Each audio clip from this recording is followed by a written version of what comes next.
నా నుదుటి మీద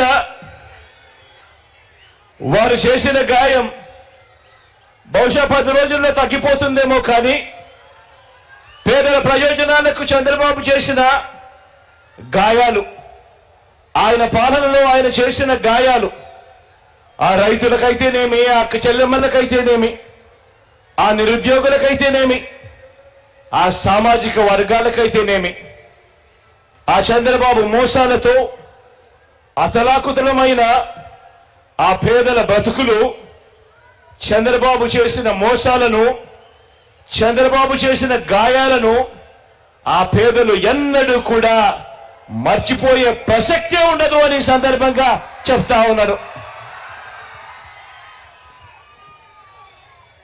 గాయపరచడం, మోసం చేయడం, కుట్రలు చేయడం చంద్రబాబు నైజమైతే, మీ ఇంటింటికి మంచి చేయడం మీ బిడ్డ నైజం అని చెప్పి కూడా ఈ సందర్భంగా గర్వంగా చెప్తా ఉన్నా.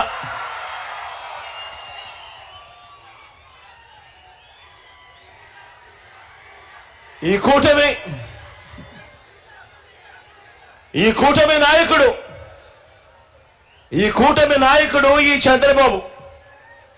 ఈ చంద్రబాబు గారి 30 ఏళ్ల ఫిలాసఫీ ఒకసారి చూడండి. 30 సంవత్సరాల చంద్రబాబు ఫిలాసఫీ ఒకసారి గమనించండి.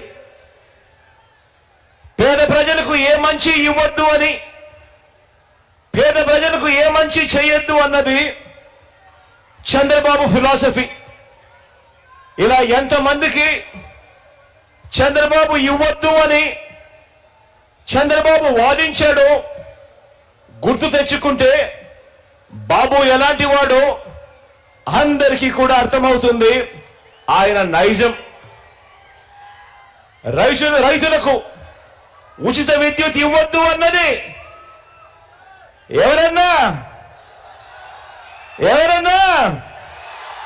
ఎవరక్క మీరే చెప్పండి.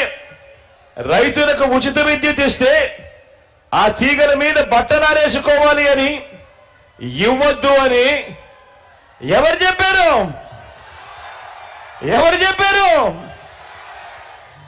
ఈ బాబే. కిలో 2 రూపాయలకు బియ్యం ఇవ్వద్దు అని ఎన్టీఆర్ను దింపేసి 5 రూపాయల 25కు పెంచేసింది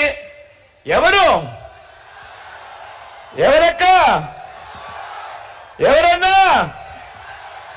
అది ఈ బాబే. ప్రభుత్వ ఉద్యోగాలు ఇవ్వద్దు అన్నది ఎవరంటే, ఆ దౌర్భాగ్యం కూడా ఈ బాబే.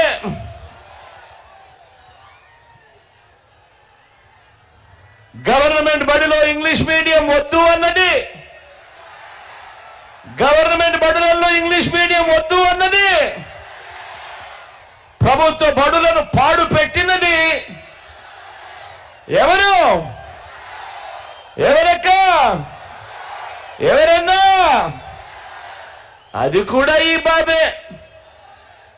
పేదలకు ఇళ్ల స్థలాలు ఇస్తా ఉంటే కులాల మధ్య సమతుల్యం దెబ్బతింటుంది అని ఏకంగా పేదలకు ఇళ్ల స్థలాలు ఇవ్వకూడదు అని కోర్టులకు వెళ్ళి కేసుని వేసింది ఎవరన్నా?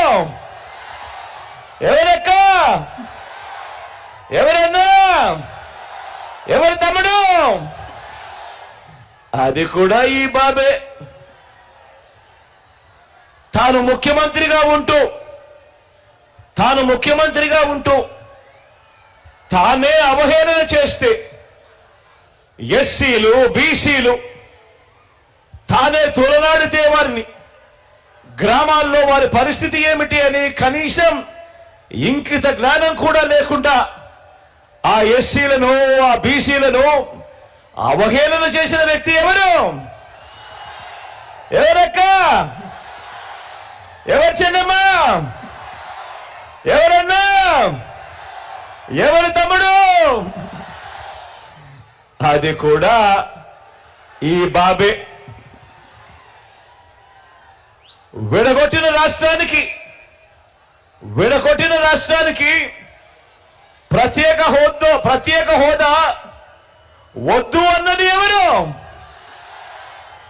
ప్రత్యేక హోదా ఏమైనా సంజీవిని అన్నది ఎవరు? ఎవరక్క? ఎవరన్నా? అది ఆ హోదాను తాకట్టు పెట్టింది ఎవరు అని అంటే అది కూడా ఈ బాబే.